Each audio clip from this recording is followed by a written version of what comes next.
بسم الله الرحمن الرحیم. السلام علیکم قدرمنو. دا ټینګه مونږ په پېښور کې موجود یو. څنګه چې تاسو ته معلومه ده چې روغه جرګه چې کوم دی دا د پښتنو یو رواج دی او دغه ته په ډېر په درون نظر باندې کتل کېږي.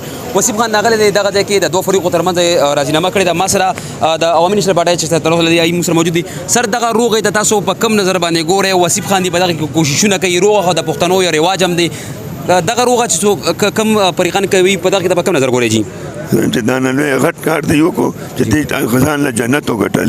ولې چې دوه کوړه چې وړاندې دی خپلو کې روغ وشي دا ډېر لویه خبره ده چې یو مسلمان بل مسلمان د قتل نه، یو پښتون د بل د پښتون د قتل نه ځان وساتي. ډېر سخت حکم دی قرآن پاک زموږ مليان ښیي نه. ومن یقتل مؤمنا متعمدا فجزاؤه جهنم خالدا فيها غضب الله عليه ولعنه وأعد له عذابا عظيما. الله پاک فرمایي په قرآن پاک کې درېمه سپاره ده. الله پاک فرمایي ومن یقتل مؤمنا، کوم سره چې مسلمان قتل ومن یقتل مؤمنا متعمدا فجزاؤه جهنم عمدا قصدا بغیر سے وجہ یو خو وجہ نه کنه چې تمام ما سچا چاته کې چې خپل بدل جدا خبره چې کوم تاسو په وجہ کتلی ومن یقتل مؤمنا متعمدا فجزاؤه جهنم داغه سزا جهنم ده خالدا فی همیشه په جهنم کې. مسلمان به همیشه په جهنم کې نه.